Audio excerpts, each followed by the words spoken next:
Assalamualaikum Ustaz. Dari Assalamualaikum. Ibu dulu, ya, silakan. Ibu dulu, baru satu tadi ya. Assalamualaikum Ustaz, saya Ibu Andayani dari Nganjuk. Dari Nganjuk. Dalam mendapatkan kajian itu tuntutannya adalah mengamalkan. Kemudian dalam mengamalkan itu tentu ada tantangan. Kemudian dalam menghadapi tantangan itu ada dua pilihan, yaitu maju atau mundur. Kalau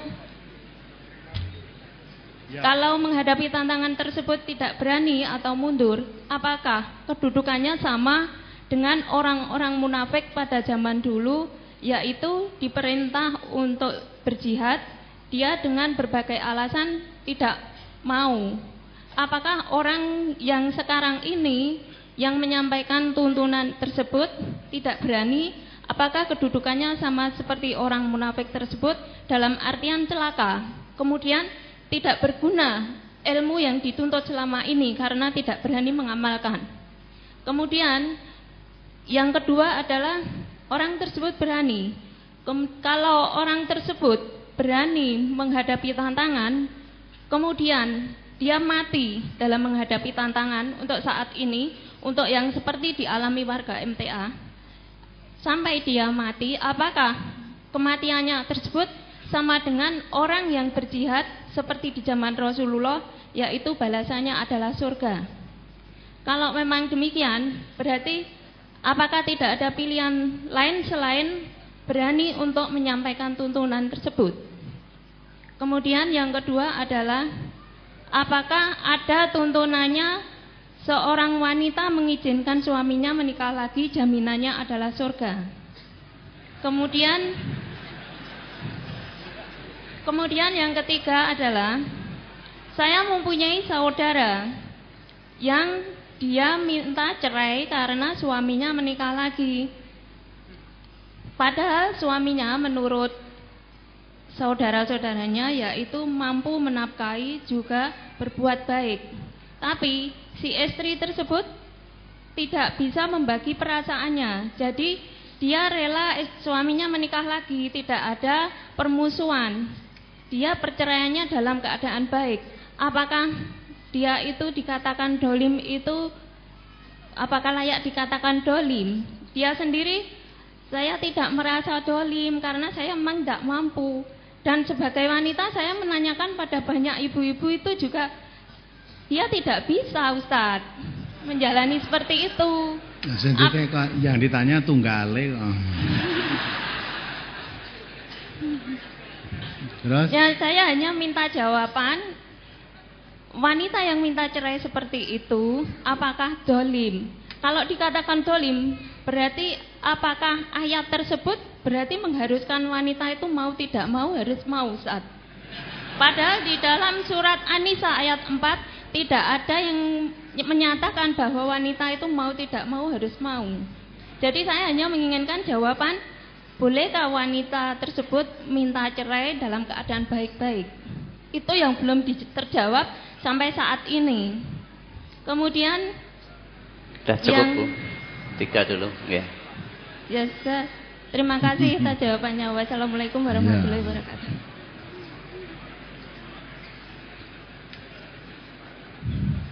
Sudah. Jadi ya,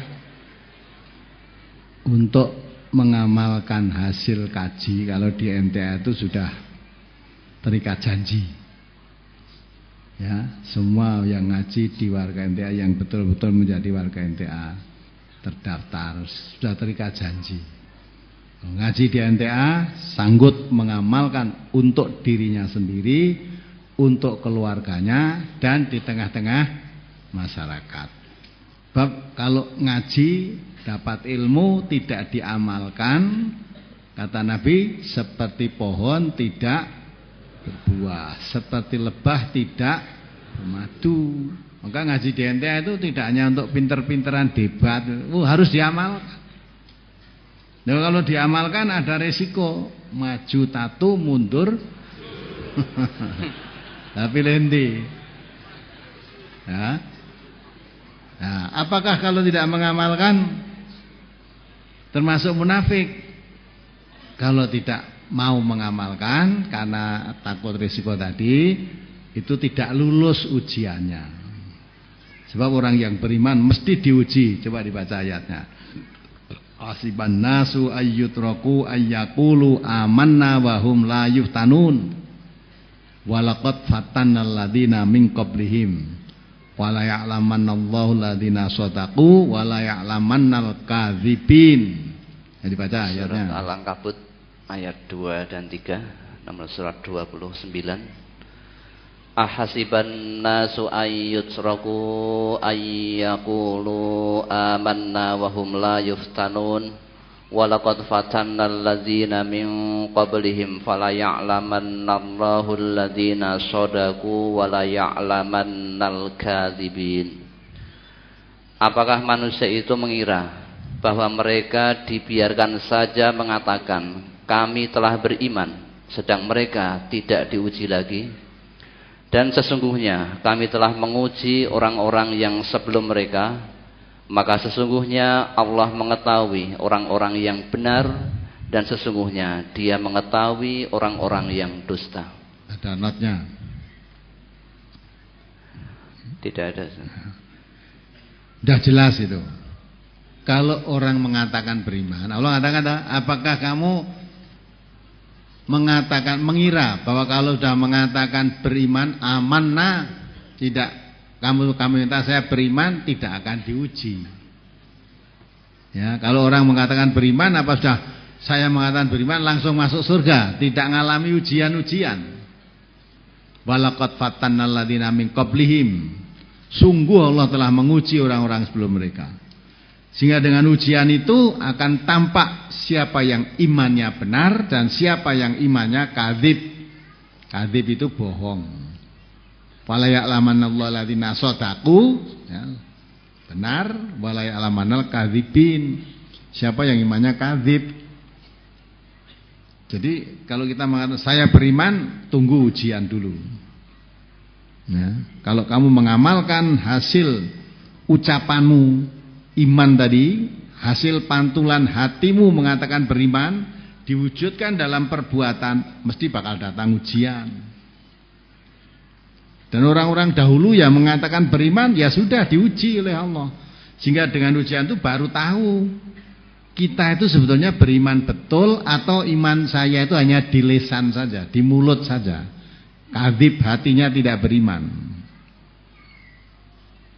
Ya. Nah, kalau orang yang beriman betul, dibaca surat Al-Hujurat ayat 15 itu.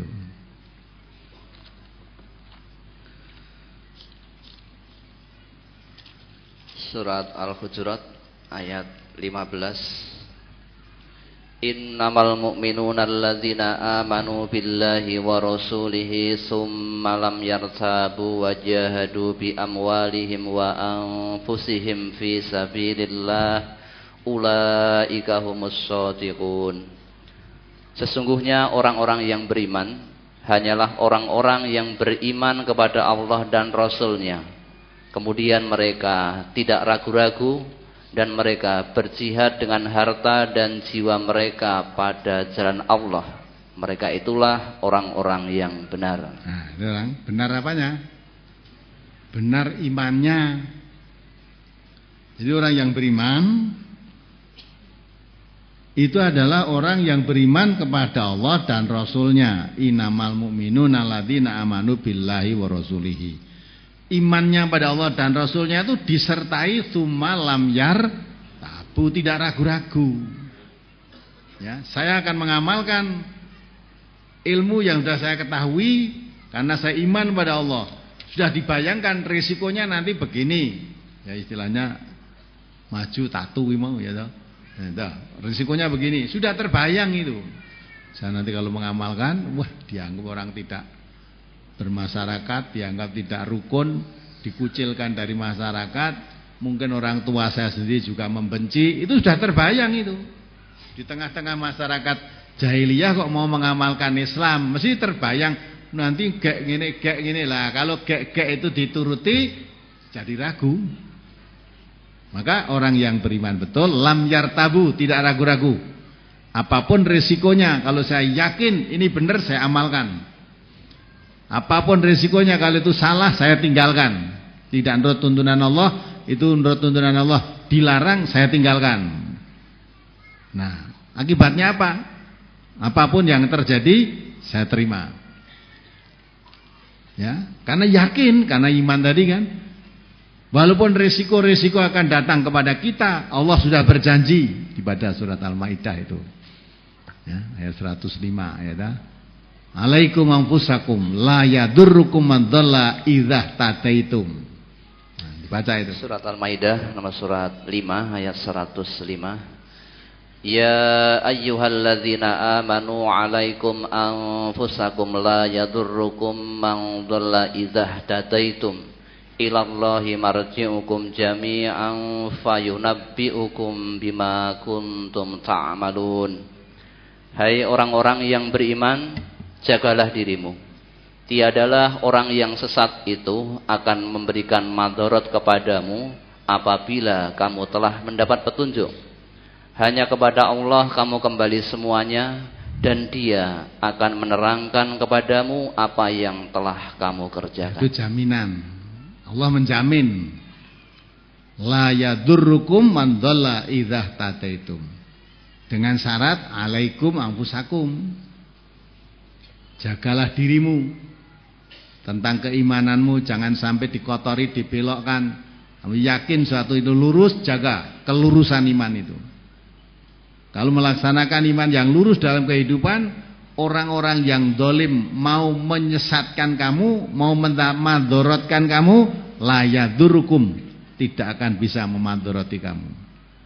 Kalau kamu tetap berjalan di atas petunjuk Allah, orang dolim tidak bisa memadoroti kamu.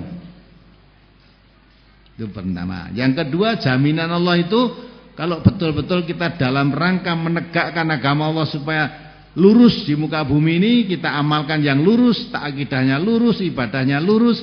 Intan surullah yan surkum wa yusabbit aqdamakum.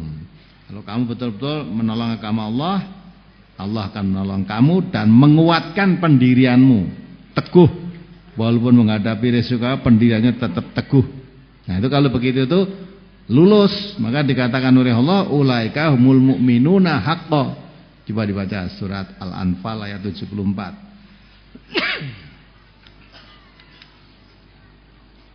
Surat Al-Anfal nomor surat 8 ayat 74. Walladzina amanu wa hajaru wa jahadu fi sabilillahi walladzina awaw wa nasaru ulaika humul mu'minuna haqqan lahum maghfiratun wa rizqun karim.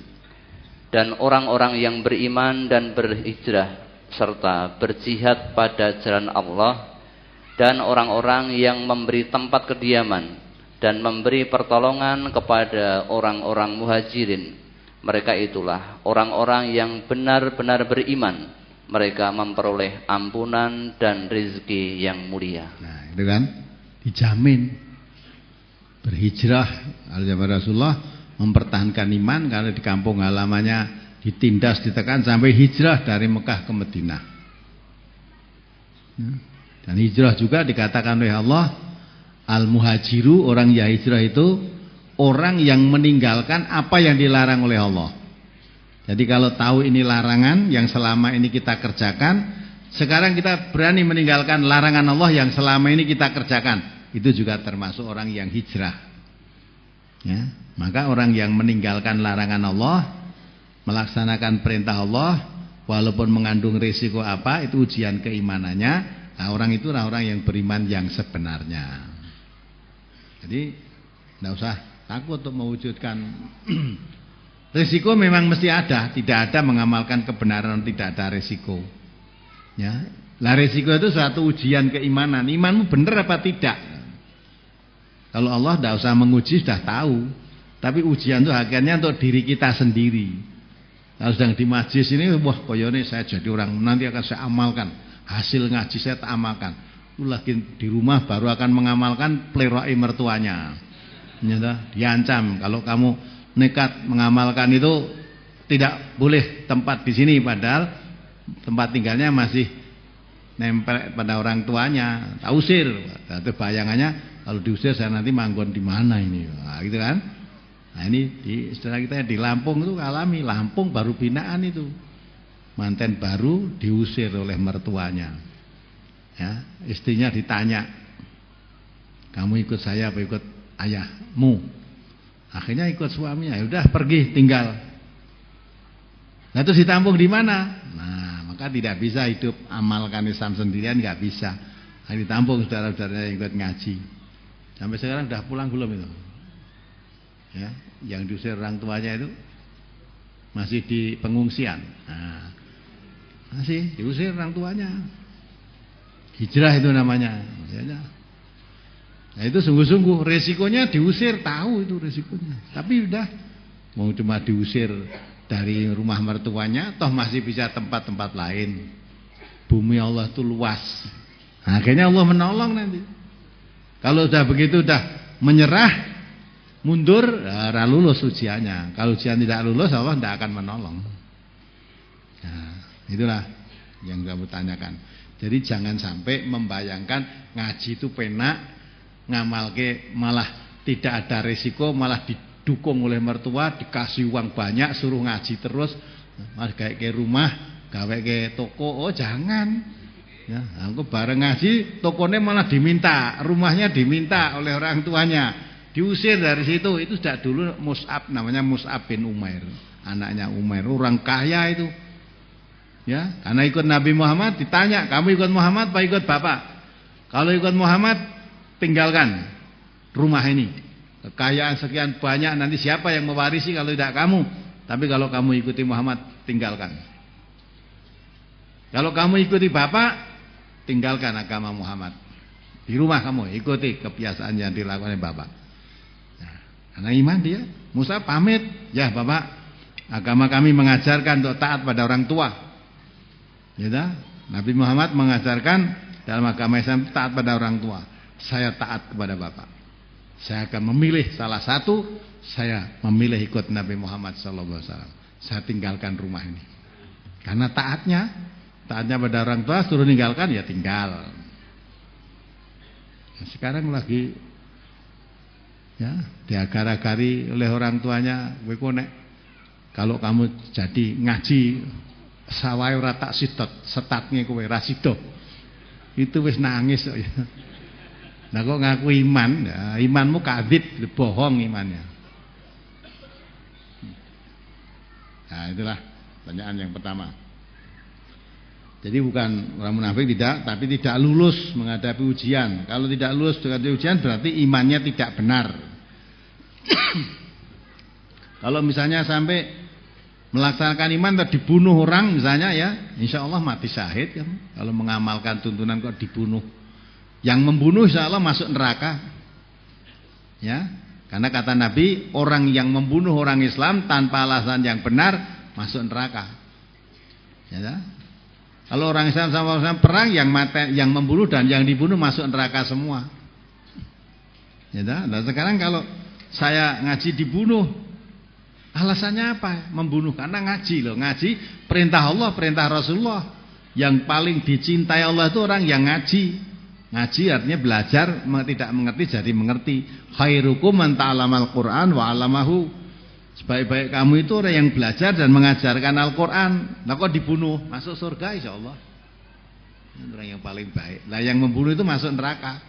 Karena membunuh orang mukmin. Ya. Dan dia jadi kafir. Nabi kita mengatakan sibabul muslim fusukun wa qitaluhu kufrun. Menghina orang muslim itu fasik, membunuhnya kafir. Nah, kalau kafir kan masuk neraka. Apakah ada tuntunannya istri izinkan suami poligami dapat surga? Saya belum tahu itu. Tak izin gitu munggah swarga, gampang men munggah swarga. Ya. Jadi suaminya mau nikah lagi diizinkan oleh istrinya. Terus istrinya masuk surga. Dalil itu saya belum tahu. Ya. Surga itu yang jelas jaminan untuk orang yang bertakwa. Tanda-tanda ketakwaan diantaranya tidak melarang kalau suaminya mau nikah lagi, itu tanda-tanda ketakwaan. Ya, tetapi tidak hanya satu itu saja. Takwa itu perintah Allah dilaksanakan, larangan Allah ditinggalkan. Ya, nah, sedang suami mau nikah lagi itu di dalam Islam dibolehkan. Mengapa kamu melarang yang dibolehkan oleh Allah?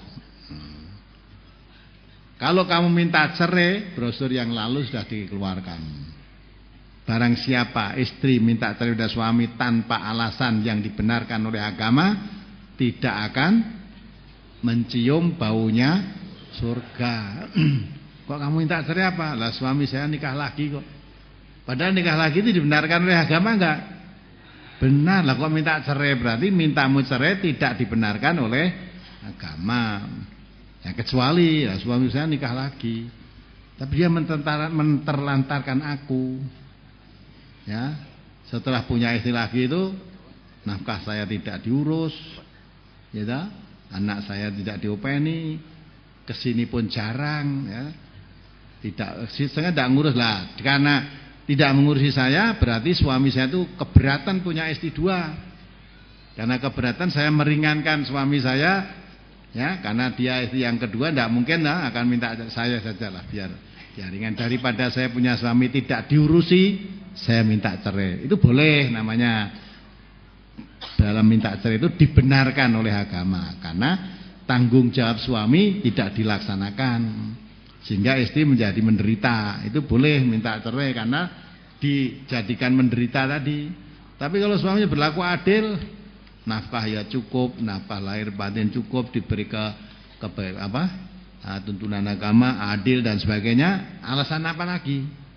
Nanti kalau suami saya mati warisannya dibagi dua, nah, itu yang tidak boleh, tidak boleh. Tapi perasaan saya belum kuat, masa cinta kok dibagi? Dulu yang dicintai saya saja, sekarang dua. Saya membayangkan kalau suami saya sedang di sana itu kan menterlantarkan saya. Tiap malam saya bayangkan suami saya sedang apa ini. Nah, yang begitu tuh kamu menyiksa diri. Ya dah? Lebih baik suami saya di sana, oh di sana di tempat istrinya. Ya mungkin sama ketika di sini saya juga istrinya. Lah gitu loh. Lah yang kamu bayangkan itu, yang tidak boleh itu kalau memang wanita sekarang kadang-kala aneh. Kalau suaminya nikah lagi itu malah nggak boleh. Nek kowe arep jajan karepmu. Ya, ning pincuke aja kok mulih. Nah, gitu. Nah, itu wanita neraka, wanita jahanam tuh. Kalau suaminya mau zina boleh, ning aja mbok go mulih. Nek zina wis sak katokmu, wis sak jamak lumrahe wong lanang jajan kuwi. Lah kuwi lumrahe wong lanang kafir, ya kalau wong iman ndak. Ya. Maka kalau istri yang sholihah, daripada kamu ya mau berzina, kalau memang mau nikah lagi silakan nikah, tapi jangan lupa harus bersifat adil. Udah pesen-pesen aja yang baik gitu. Ya, maka boleh minta cerai kalau memang suaminya lepas tanggung jawab atau istri diterlantarkan setelah suaminya nikah lagi tadi. Oh, jangan tanya, wanita-wanita tak tekoni kabeh ya ora setuju kok. Aja tekon ning wanita.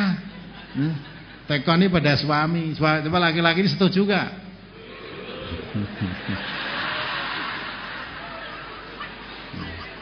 Justru kemarin ketika diskusi di layar klub itu membahas tentang Aceng Bupati Garut itu.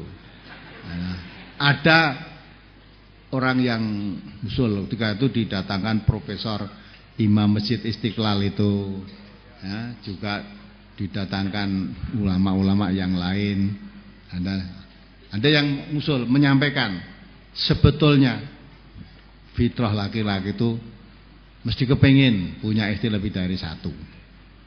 Kalau laki-laki kok tidak kepengin punya istri lebih dari satu, itu tidak normal, katanya begitu malah.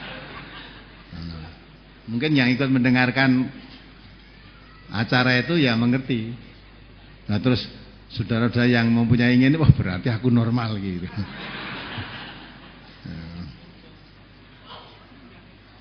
Mengapa Allah membolehkan begitu? Karena Allah tuh tahu fitrah laki-laki itu bagaimana. Oh, yang membuat laki-laki itu ya Allah kok. Tahu kan? Wanita kok enggak boleh? Allah ya tahu.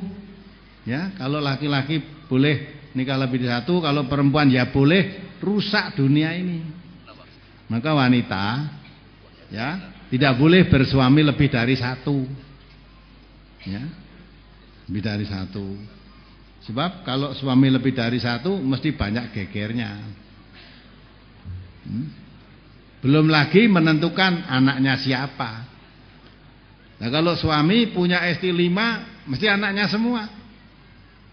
Tapi kalau istrinya 2 nih ya anaknya Pak Kae apa anak Kae. Nah, aku nek anaknya dilalah nakal kabeh cuci tangan, didudu anakku mesti anakmu kuwi. Nah, itu anakku lah. Itu anak kabeh ra ngakoni terus anak sapa? Bu anak gendruwo itu yo. Berarti bojone telu karo gendruwo siji to. Ya, itulah maka jangan sampai kita menentang. Kalau menentang apa yang dilarang Allah itu perasaan itu hawa nafsu, dikendalikan, dilerem kesek. Rugi apa toh kalau suami saya punya istri ini lagi dirugikan apa saya wong? Ya sama. Itulah di samping itu harus yakin semua yang dibolehkan oleh Allah itu mesti membawa kebaikan. Semua yang dilarang oleh Allah mesti membawa madharat, tidak baik. Itu harus diyakini.